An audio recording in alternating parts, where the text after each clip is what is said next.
Now, guys, I have to admit, sometimes us, when we come from Chicago and we come to other places, we kind of tend to take for granted the safety of certain places and, look at it as like, oh, this place is sweet or whatever. And as you guys know, it can happen anywhere. What happened to Vaughn, that wasn't in Chicago. I mean, this stuff can happen anywhere. And so you got to always take people seriously. Because here in Florida, where I'm at now, we just had a guy who's implicated in 3 bodies, including a 7-year-old. And so this guy's name was Donnell. He was first arrested in a kid named Breon Allen, his death.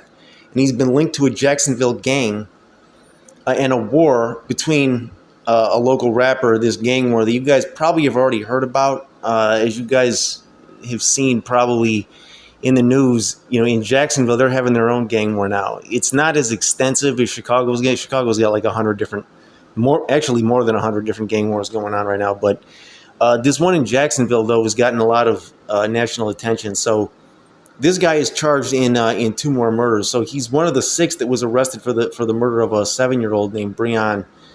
And he's now been tied to a 3rd murder. So in addition to Breon's death, Donnell was also charged with the April 2024 death of somebody named Volandia. This was 5 months ago. On Thursday, he was charged with the shooting death of a 31-year-old named Kenneth.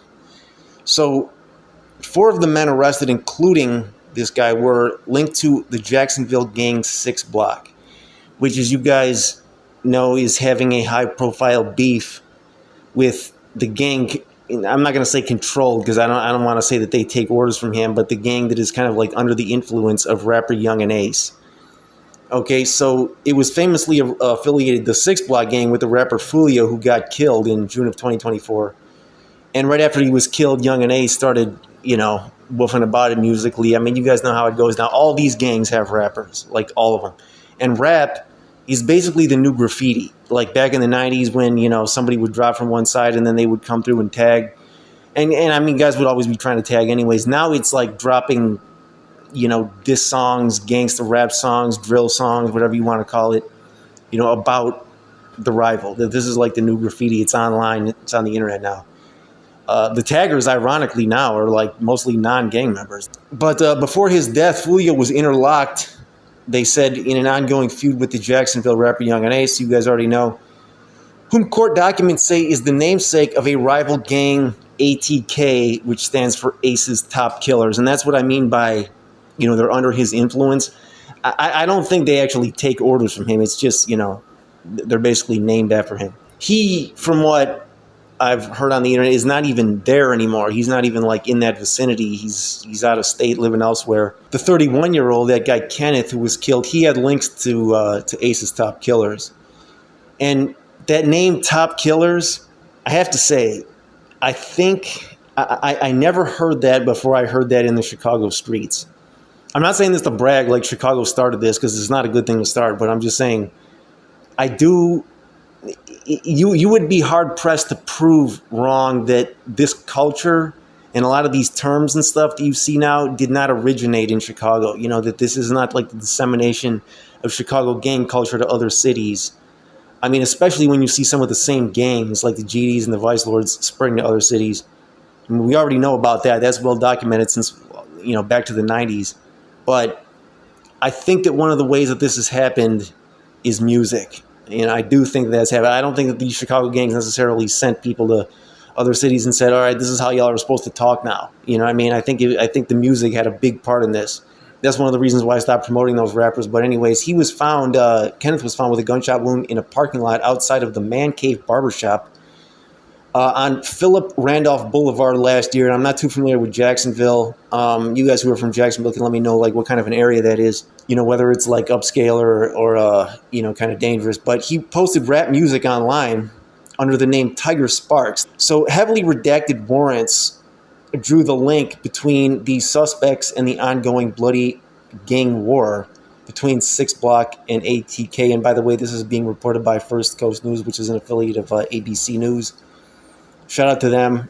And the shooting also injured a 21-year-old named Lafayette. And the warrant said that he and another rapper released a song called 6 Ways to Die, where they insulted various dead members or associates of 6 Block. And this is par for the course now for, I'm going to call it drill. Even though it's not in Chicago, I am going to call it drill rap because it's basically the same thing. And, I had posted a video way back when, like 2014, 2015, where there was one of these of Chicago explaining that, he doesn't even see drill as hip hop. It's just basically gang disses, which is what it was back then. I know some drill rappers now kind of like, just give generic gang banging narratives now, but that's more like just generic gangster rap.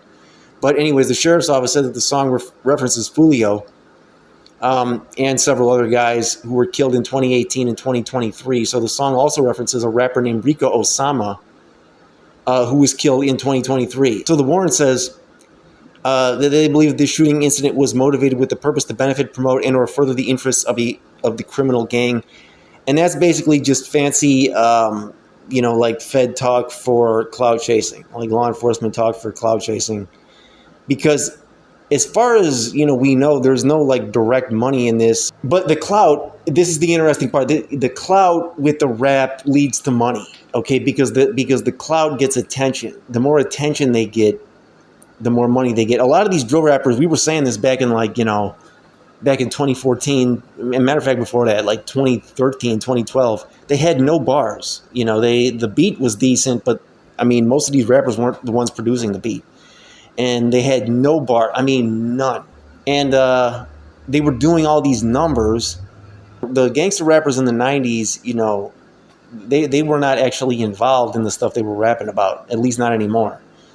And some of them had never been, and that was one of the big knocks against them, is that they were, faking it. They were just, making up these narratives, like pretending to be gangsters, like they were actors.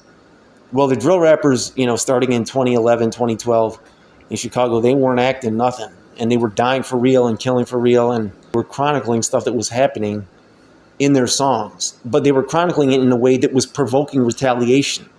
You know what I'm saying? Like, they weren't just saying, oh, yeah, this guy died, then this guy died, then this guy, because they weren't admitting any of the losses from their side. They were just flexing about killing everybody from, the other side. And, it almost like demanded retaliation as far as the respect in the streets. So this is interesting to see this kind of thing going on in other cities. You guys let me know what you think in the comment section, man. Did this kind of thing originate in Chicago, or was Jacksonville already cracking like this as far as the rap beefs and the dissing and the killing between these rap cliques, before 2010, 2011, when Chicago drill rap really started to gain popularity? Interestingly, guys, Young and Ace is actually from the Chicago area, Gary, Indiana, which anybody that's from here knows it's all part of like the same metropolitan area. And as far as like the gang conflicts, it's all one.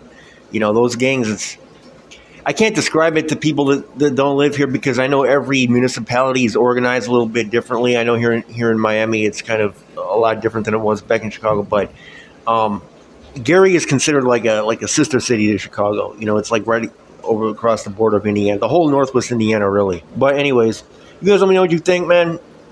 I'm not saying put the blame on Chicago for this, but is it related?